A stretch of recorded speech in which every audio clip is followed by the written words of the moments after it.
I warned them. I told the HOA again and again that the land they were building on wasn't theirs. It was mine.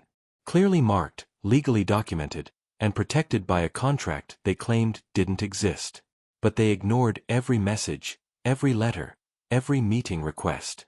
And when I came home to find 35 half-finished houses standing on my property, something inside me snapped.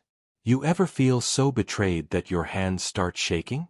That's what happened when I climbed the hill overlooking the construction site, staring down at what used to be my quiet land. But they didn't know one thing. They didn't know about the old flood control dam sitting right above those brand new foundations. The one I legally controlled. So when the HOA came after me for trespassing on my own land, I made a choice. A choice that would reveal the truth and wash away their lies. And trust me, when the dam opened, everyone finally listened. I never imagined my quiet life would turn into a war with the HOA. For most of my adult years, I lived on a piece of land my father left me. 22 acres of open, peaceful space tucked behind a small suburban neighborhood. It wasn't fancy land. No big house, no farm, no expensive development. Just trees, a few trails, a small storage shed, and the old flood control dam built by the county decades ago. My father spent most of his free time hiking that land with me as a kid. He'd always tell me, "Son, land is the one thing they can't make more of. Protect it. Respect it." And I did. 4 years, the land was untouched. I kept it clean, made sure nobody dumped trash, and paid the property taxes on time. It was quiet, calm, and mine, fully documented, legally plotted, and recorded with the county.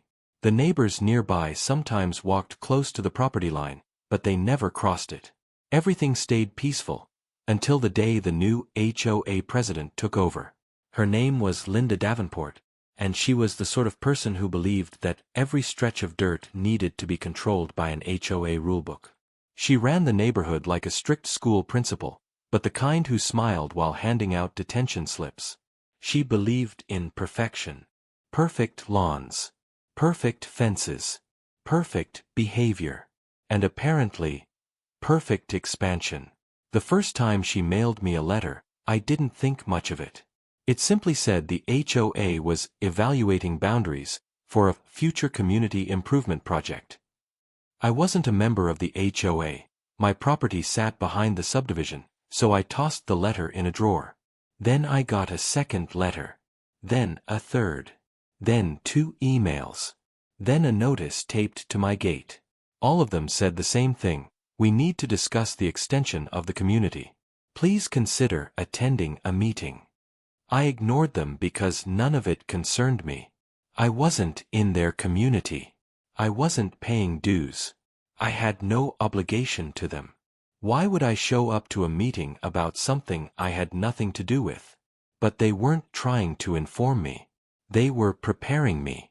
I realized that the morning I saw the survey markers. Bright orange flags sticking out of the dirt across my land. Perfect rows. Perfect spacing.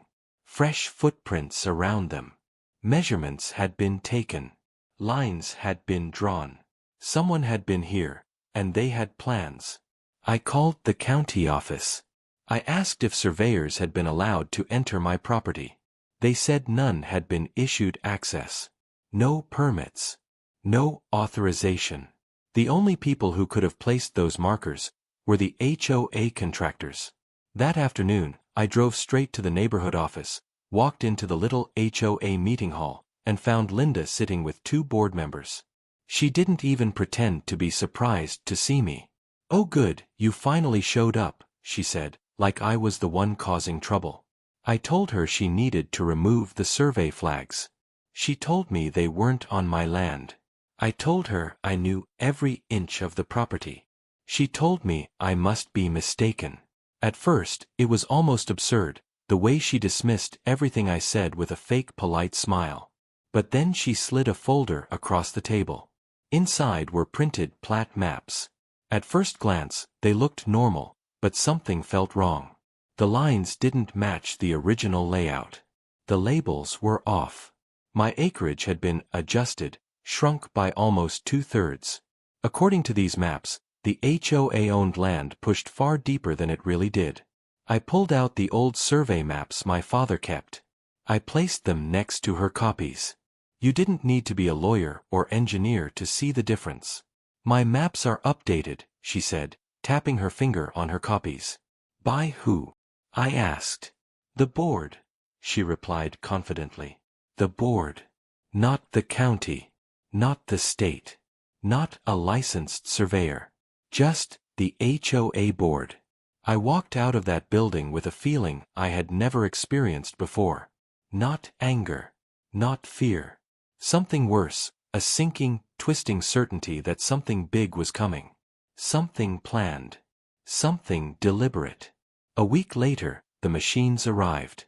Bulldozers. Concrete mixers. Trucks loaded with lumber. Workers in neon vests. They didn't stop at the property line. They drove past the survey flags, onto my land. I ran outside screaming at them to stop. The foreman barely looked at me. We're authorized, he said. By who? The HOA. Within hours, the ground was torn open. Trees I grew up climbing, knocked down. Soil dug up. Foundations marked. And in less than a month, 35 home lots were carved into my land. Not finished houses yet, but the skeletons of construction. Concrete slabs, piers, framing, pipes sticking out of the ground like broken bones. I called the county again. They said the HOA filed new plat maps claiming the extension area. I asked if the county approved it. They said the HOA told them the landowner already agreed.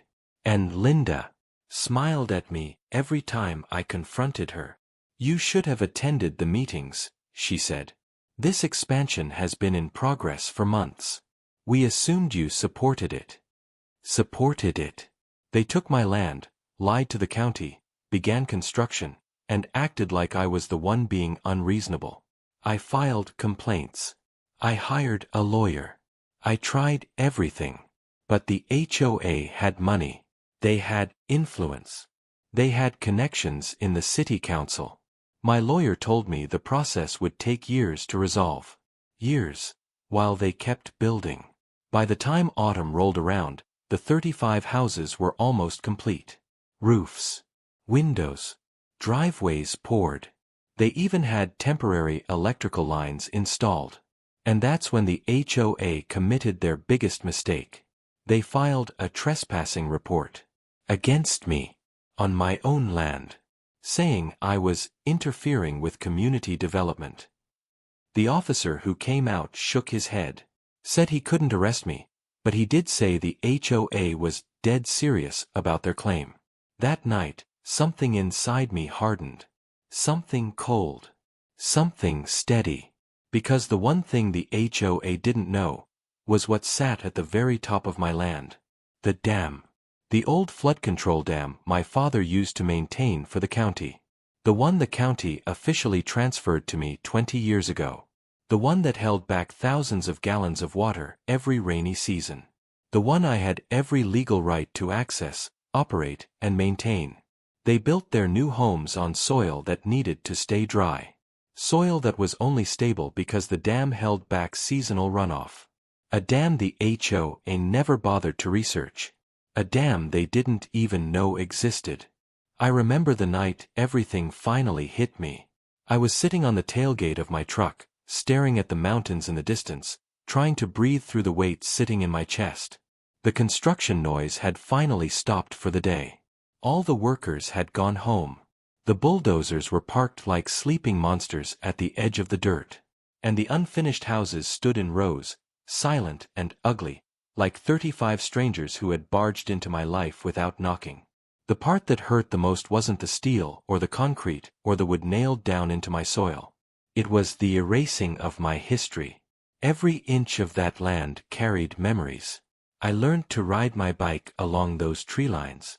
My father taught me how to use a hammer in the old shed. I buried our first family dog on a hill that now had a cement foundation poured on top of it. And the HOA destroyed it all without hesitation. without guilt, without even asking. They had taken something personal and treated it like nothing. I felt small. I felt powerless. And that's not a feeling most people admit to. But it's the truth. Because when an entire organization stands against you, with money, lawyers, influence and lies, you start to feel like your voice is just an echo bouncing inside a box no one can hear. I spent hours that night reading through every document I had. Old survey maps, deeds, letters from the county, the original transfer agreement for the land and the dam. My father kept every paper in perfect condition, like he knew one day I'd need them. But as I sat there, all that paperwork felt useless against the reality unfolding outside. The HOA didn't care about documents. They cared about dominance, about control, about expanding their neighborhood so they could charge more dues, attract wealthier buyers, and increase their own power. Linda, especially. She walked around the construction site every morning like a queen inspecting her territory. She talked to the workers like she owned them. She waved to the neighbors like she was the hero bringing growth to the community. She even brought real estate agents to tour the lots, showing them the future luxury extension. They didn't know, and didn't care, that it wasn't their land. One afternoon, I stood at the edge of the construction zone and watched a couple discuss which house they wanted to buy. The woman pointed toward the hill where my father used to sit and watch sunsets, and she said, "The view is lovely. I can't wait to build our deck there." I walked away because I couldn't listen anymore. Every day, more of my land disappeared. Every day, the HOA acted more confident, as if the lie was becoming the truth. My lawyer kept telling me, "We'll win eventually." But that word, eventually, it hollowed me out. Because eventually meant nothing when the houses were almost finished. Eventually didn't stop the cement trucks. Eventually didn't bring back the trees they cut down. Eventually didn't undo the bulldozed soil or the destroyed memories. I wanted justice. I wanted fairness. But more than anything, I wanted to stop feeling helpless. That helplessness clung to me the night I heard the distant rumble of thunder. Not a storm, not yet, but the warning of the rainy season moving in early. Dark clouds gathered over the ridge, and the thick smell of wet air rolled across the land. Most people don't know how fast weather can change in the hills. But I grew up there. I knew exactly what those clouds meant. And I knew what the old dam above the construction meant, too. A long time ago, the county built that dam to control runoff and protect the lower neighborhood from flooding. When the county upgraded their systems, they retired the structure and transferred control to my father. He kept it maintained because he believed in doing things right. After he died, the responsibility passed to me. It became part of my routine, checking the gate, clearing debris, inspecting the pressure. It wasn't a big dam, not the kind that could destroy a town. But it held back enough water to turn the ground below into mud for days if released too fast. And the HOA built 35 houses, right in the path that needed to stay dry. Not because the water would sweep the houses away, it wouldn't. But because the soil underneath them needed stability. When the ground became saturated, it shifted. And when it shifted too much, foundations cracked. That's why no one had ever developed that land before. That's why the county never allowed construction there. That's why my father fought to protect it. But the HOA didn't research any of that. They didn't check the geological history. They didn't even look at maps older than 5 years. They saw open land and decided it was theirs. The next week, the situation escalated. I found 2 HOA board members trespassing near the dam gate, taking pictures. When I confronted them, they told me Linda said there was a suspicious structure on their land. They claimed the dam was an illegal hazard and would need to be removed. Removed. A dam that had existed since before the HOA even existed. I laughed, not because it was funny, but because the absurdity was suffocating. When I refused to let them access the gate, they called the sheriff.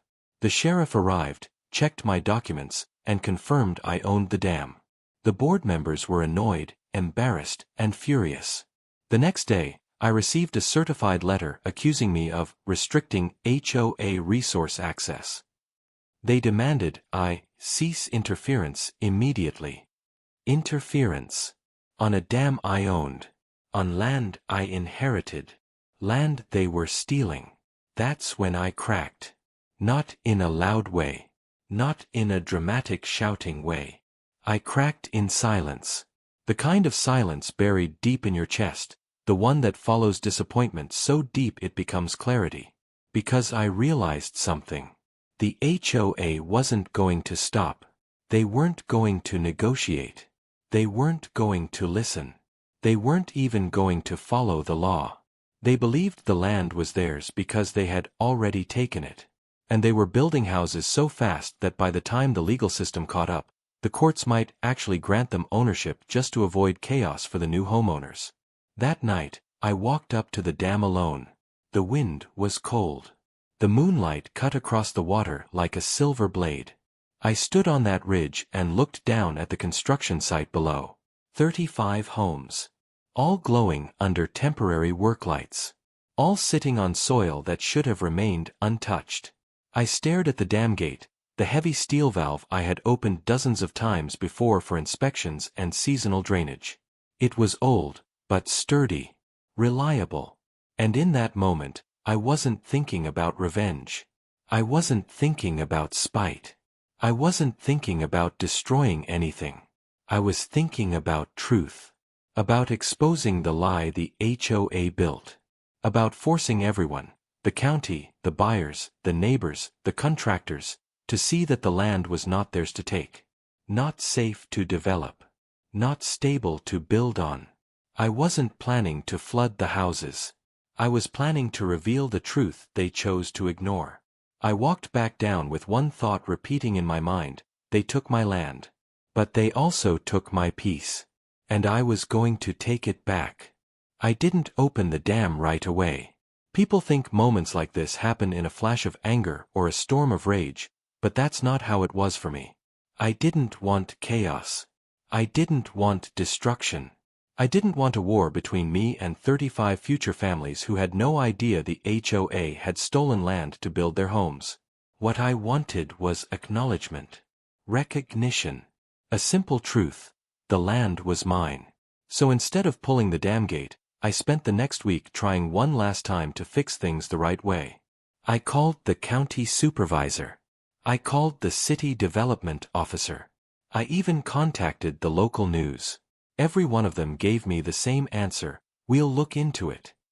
We need to review the documents. This might take time. Time, the one thing I didn't have. Because the HOA was rushing the final work. Roofs were finished. Siding was up. Interior framing started. Plumbing pipes poked out like veins ready to be covered in drywall. The homes were turning real. Permanent.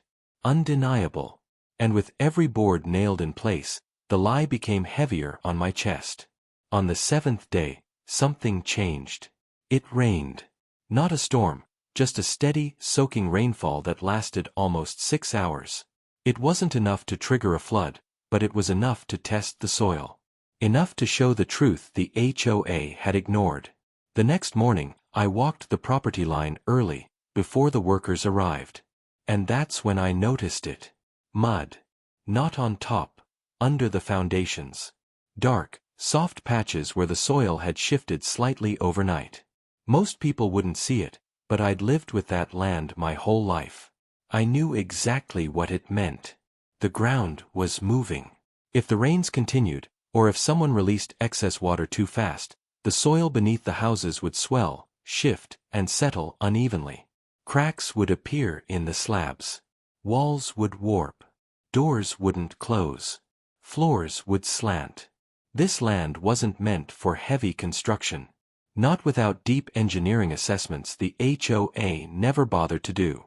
I crouched by one of the foundations and pressed my hand into the ground. My fingers sank. Slow. Soft. Like pushing into a wet sponge. The HOA ignored every warning sign. The county ignored every complaint. Everyone believed the paperwork the HOA presented, even though it was built on lies. But the land wasn't lying. That same afternoon, Linda showed up with 3 board members, touring the site like they were inspecting their empire. She saw me standing near one of the foundations and walked straight toward me with her usual fake politeness. "You shouldn't be here," she said. "I'm standing on my own land," I replied. "Actually," she said, holding a clipboard, "this is HOA property under the new extension. You really need to accept the changes." Accept the changes.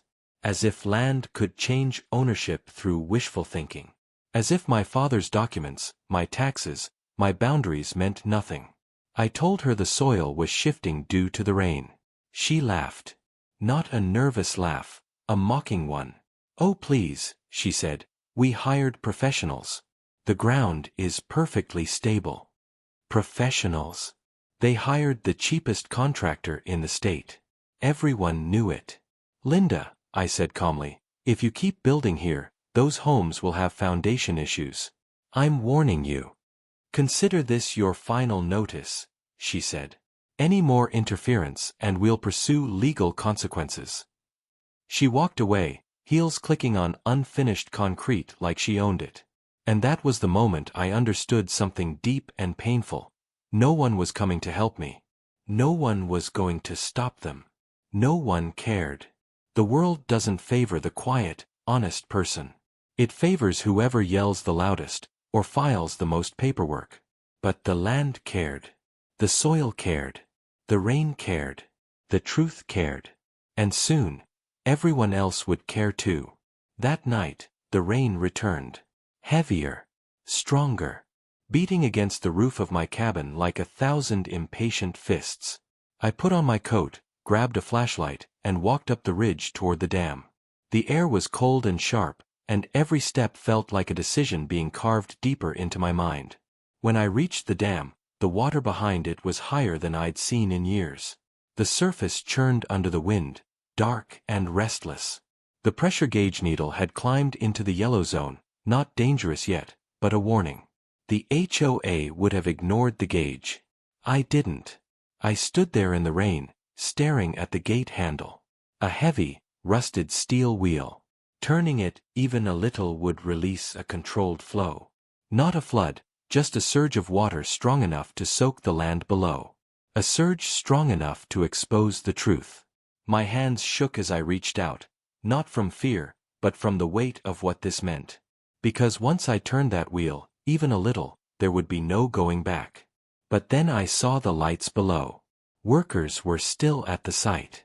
Late-night contractors trying to finish the framing before another storm hit. They worked under harsh floodlights, hammering into ground they shouldn't have built on. If I released water now, the mud would swallow equipment, ruin materials, maybe even put workers in danger. And I wasn't that kind of person. Revenge is one thing. Harm is another. I wasn't crossing that line. So I stepped back, drenched, cold, and frustrated. I realized something important that night. I didn't want destruction. I wanted evidence. I wanted truth the HOA couldn't hide. And the land gave me that truth the very next morning. When the workers arrived, they found something they couldn't ignore. One of the foundations had cracked. A long, ugly fracture stretching across the concrete like a lightning bolt frozen in stone. The soil underneath had shifted overnight from the rain. I watched from a distance as the foreman cursed. As workers poked, tested, measured. As the board members huddled in confusion. Then Linda arrived.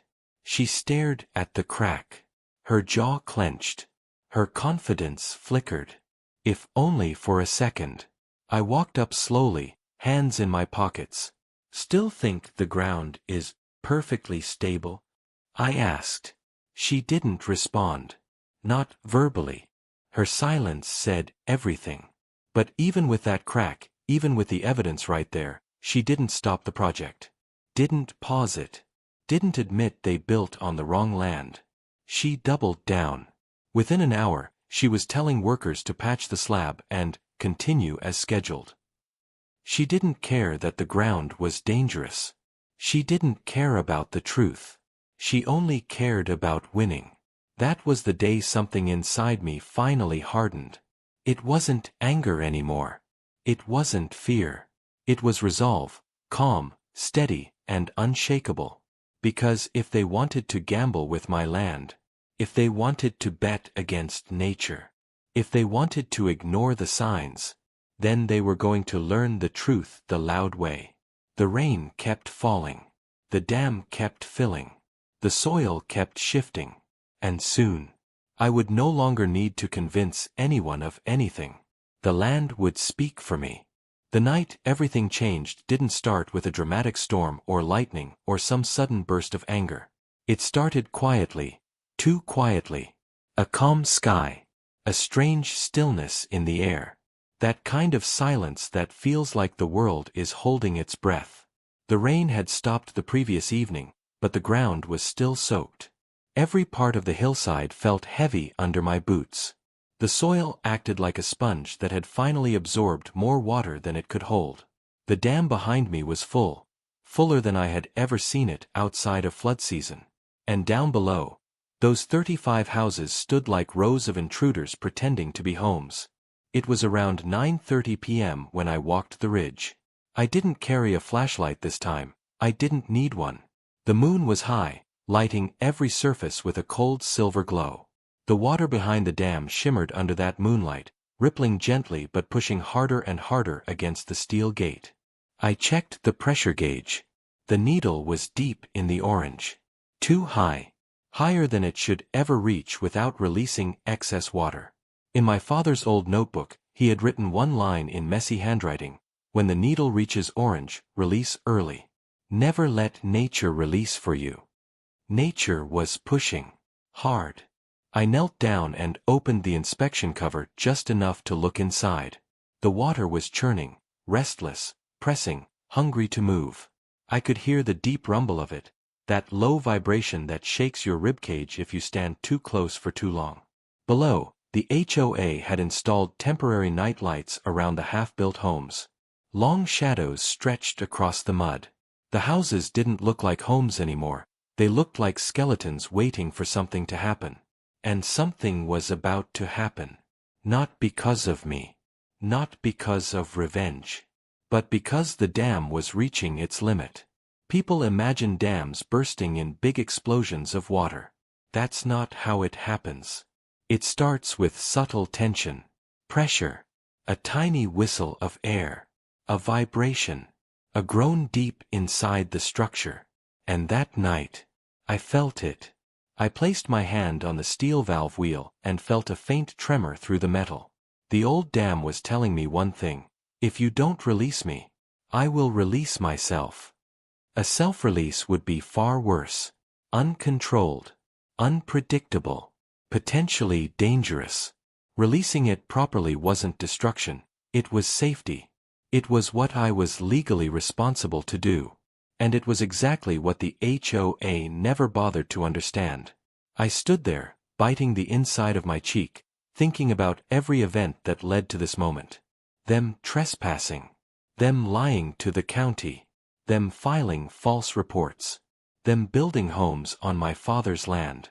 Them ignoring my warnings. Them silencing every voice except their own. They pushed me to the edge.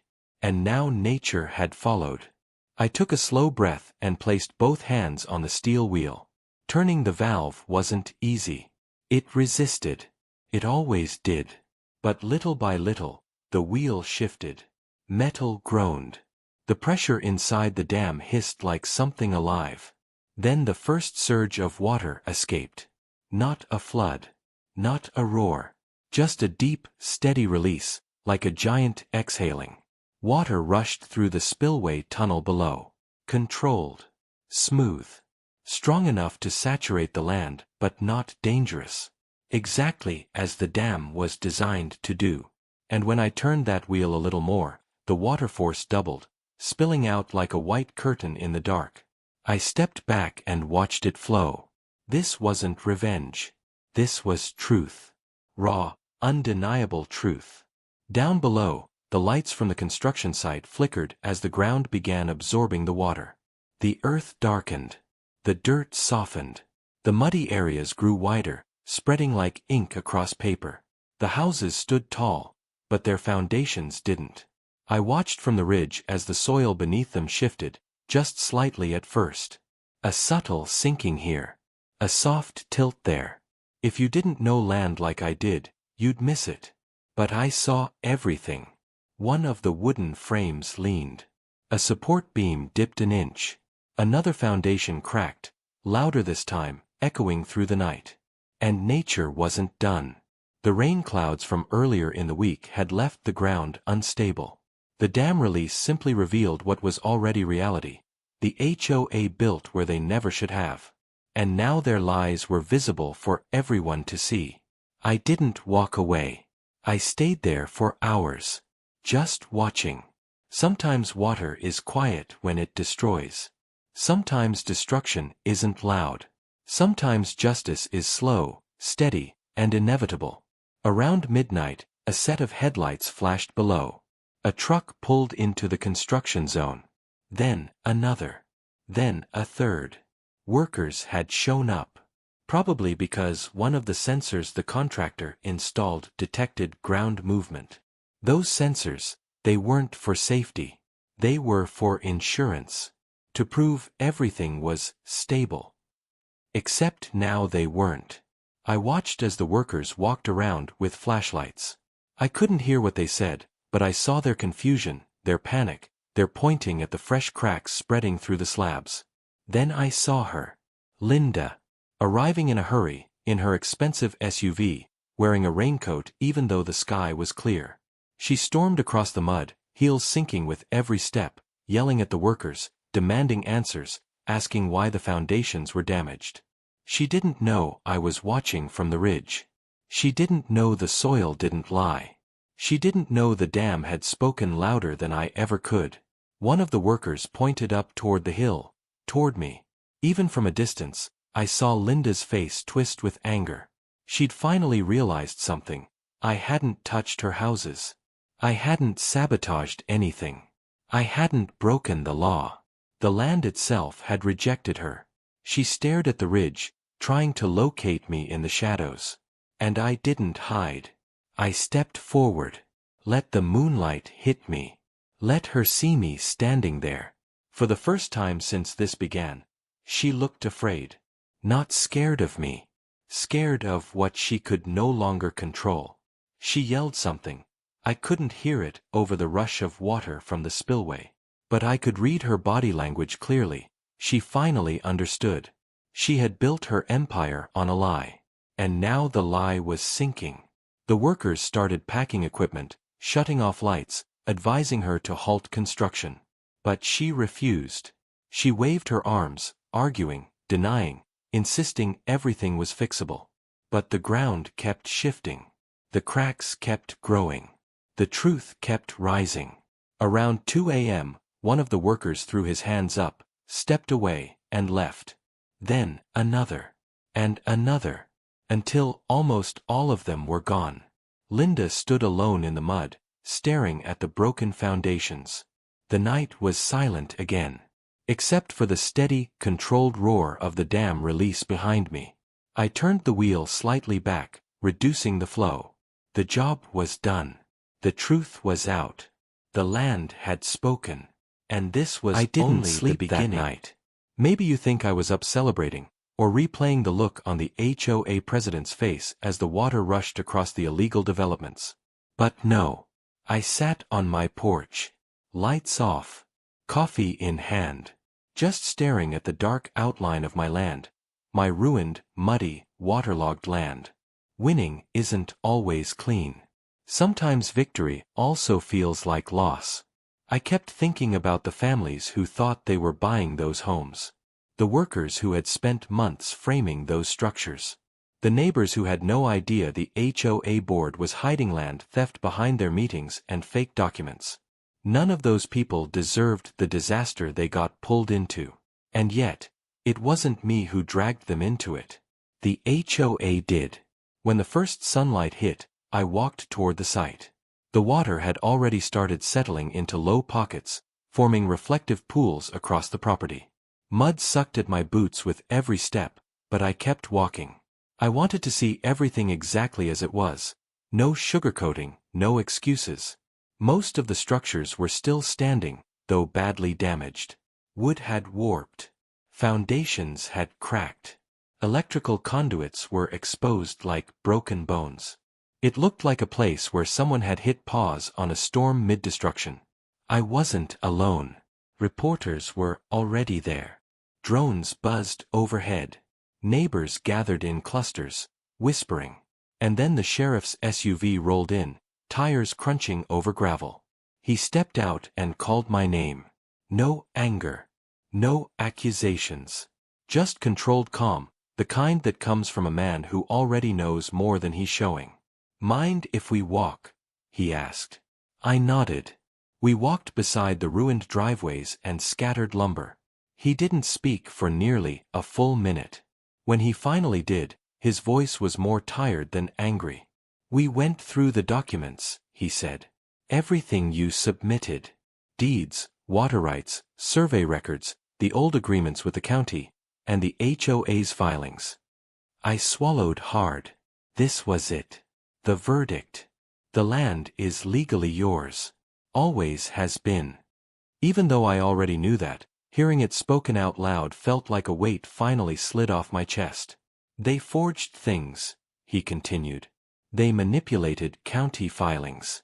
They created fake easements and altered survey lines. Someone on the board even tried to bribe a land office clerk." A few reporters overheard that part. Cameras clicked rapidly. He sighed. "And yes, the dam. You opened it within your rights. There's no case against you." I let out a slow breath. "So what happens now?" He stopped walking and looked around at the drowned construction site. "Now, the HOA answers for all of this." The downfall, the sheriff wasn't exaggerating. Over the next few weeks, everything began unraveling at a pace even I didn't expect. The HOA president was arrested first. Fraud. Land theft. Forgery. And then, the cherry on top, misuse of community funds. Apparently, he had siphoned money from the HOA account into a separate development fund no one knew about. 2 board members resigned and disappeared from the neighborhood entirely. One of them tried to blame me publicly, but that ended quickly after the county released the full investigative report. Every news clip, article, and statement made it clear. The HOA had illegally built homes on property that didn't belong to them. And because they were operating outside legal boundaries, the county placed immediate stop work orders on the entire development. The construction company sued the HOA. The future homeowners filed complaints. Insurance companies refused coverage. The HOA wasn't just collapsing, it was imploding from the inside out. Neighbors who once avoided eye contact with me now walked up to my porch just to apologize. Some brought food. Some brought letters. Some brought nothing but shaky voices and regret. One woman cried and told me she had trusted the wrong people. I didn't hate them. They were misled, just like everyone else. The only people I saved my anger for were the ones who wrote secret emails, held fake meetings, redrew property lines, and thought they could bully someone into giving up their land. Those people finally had to face consequences. My land, and what to do with it, you might think. After everything, I never wanted to see this place again. But the truth is, this land mattered to me. It had history. It had memories. My father used to sit on that same hill where I opened the dam. He'd watch sunsets and tell me stories about how every inch of land has a voice if you know how to listen. So one morning, I walked the full boundary line. The water had dried up mostly. The ground was firming again. Some places were ruined, yes, but land heals if you give it time. Maybe I needed that reminder too. I didn't rebuild the houses. I didn't contact investors. I didn't hire surveyors with big plans. I made one decision. I restored the land back to what it was before the HOA touched it. I planted. I rebuilt the walking paths. I cleared debris. I reseeded the hillside. I even repaired the old dam gate, making sure it worked more smoothly than before, not for revenge this time, but for safety. When people asked what I planned to do with it now, I always said the same thing: protect it. Not develop it. Not sell it. Not fight over it. Just protect it. The aftermath I didn't expect. Months later, something unexpected happened. The county approached me about turning part of the land into a protected natural area, owned by me, but registered as preserved habitat. They offered small tax incentives if I agreed to officially keep it undeveloped. I accepted. Neighbors began walking the trails I reopened. Kids rode bikes along the lower stretch. People who had once been suspicious of me now waved when I passed. It wasn't perfect harmony, but it was peace. A quiet kind of peace you learn to appreciate after a storm. One day, I ran into the new acting HOA president, a woman who took over after the board resignations. She raised her hands slightly as if preparing for a confrontation. But I wasn't angry anymore. She said, "I just want to say, I'm sorry for everything." I nodded. Just take care of your community. That's all that ever needed to happen. We both stood there in silence for a moment. She looked out at the land and shook her head. Can't believe they thought they could take this from you. I didn't respond. I didn't need to. Some lessons don't need words. Some truths don't need defending. The final moment, a few weeks later, I walked back up the hill to the dam at sunset. The same place where everything had started. The water shimmered gold under the fading light. Birds skimmed the surface. The world felt calm again. For the first time in months, I felt completely at peace. Not because I had won. Not because the HOA lost. Not because justice was served. But because the land, the thing they tried to steal, the thing they disrespected, was mine again. Whole. Quiet. Untouched.